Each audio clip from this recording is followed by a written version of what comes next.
सात्विक और देवीय शक्तियों की विजय का पर्व है। आज के दिन मर्यादा पुरुषोत्तम भगवान श्री राम ने रावण का वध कर इस सृष्टि को राक्षस विहीन किया था। ये अधर्म के ऊपर धर्म की जय का प्रतीक है। ये असत्य के ऊपर सत्य की विजय का पर्व है। स्वयंसेवक बंधुओं, आज ही के दिन नवरात्रि के पश्चात मां दुर्गा ने 10वें दिन महिषासुर नामक दुर्दांत राक्षस का मदन कर उसका वध किया था और इस समाज को राक्षसों की दुष्टता से पूर्ण किया। इसलिए ये दशम तिथि को हुआ था और आज के दिन को दशोहर यानी दशहरा के रूप में भी मनाया जाता है। हर वर्ष रामलीला और दुर्गा पूजन के माध्यम से हम इस पावन और विजयशाली दिवस की स्मृति को भारतवर्ष के लोक मानस में बनाए रखने के लिए रामलीला और दुर्गा पूजन जैसे कार्यक्रम भी हम करते रहते हैं। स्वयंसेवक बंधुओं, आपने देखा होगा आज यहाँ पर शस्त्र पूजन का कार्यक्रम भी हुआ और शस्त्र की पूजा हमारी संस्कृति की प्राचीन परंपरा है। शस्त्र से शक्ति का संचार होता है और हम सबको भी ये संकल्प करना है कि प्रत्येक के घर में शस्त्र हो और ऐसे कार्यक्रमों पर आने से पहले हम परिवार सहित विशेषकर बच्चों के साथ घर में भी शस्त्र पूजन करके उसकी धार को बनाए रखेंगे। और ऐसी मान्यता है कि प्राचीन काल से ही शस्त्र पूजन का आयोजन इस भारत देश में और संस्कृति में होता रहा है।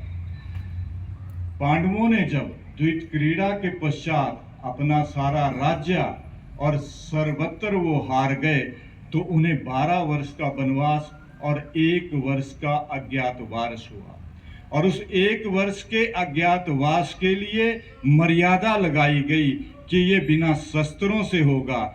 इसलिए 12 वर्ष का वनवास पूर्ण कर जब पांडव 1 वर्ष के वनवास अज्ञातवास के लिए गए तो उन्होंने शस्त्र एक वृक्ष पर बांध कर रख दिए। हालांकि अज्ञातवास में भी पांडवों ने गौ रक्षा के लिए एक युद्ध किया था और वो जीता था, परंतु ऐसी मान्यता है कि आज विजयदशमी के दिन ही पांडवों ने अज्ञातवास पूर्ण कर उस वृक्ष से अपने शस्त्र वापस किए थे और फिर शस्त्रों में शक्ति का संचार करने के लिए, क्योंकि वो शस्त्र बांध कर रखे हुए थे, तो उन शस्त्रों में शक्ति का संचार करने के लिए उन्होंने उसकी पूजा की थी और उसी समय से हमारी ये शस्त्र पूजन की प्रवृत्ति इस समाज में चलती आ रही है।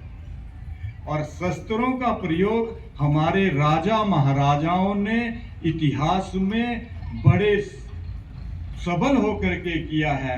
ऐसे भी कई उदाहरण हैं। हमारे महाप्रतापी राजा महाराणा प्रताप विजयदशमी के दिन युद्ध करते थे और उस समय जो आक्रमणकारियों ने जो आसपास के राज्यों पर आक्रमण कर जो अधिकार जमा रखा होता था उसको उस अधिकार से छुटकारा दिलाते थे। ऐसा ही एक बिलावल खान का एक अफगानी लुटेरा, उसने दिवेर नाम के राज्य को अपने अधिकार में कर रखा था और वो राज्य महाराणा प्रताप की सीमा के साथ लगता था। ऐसा इतिहास में लिखा है।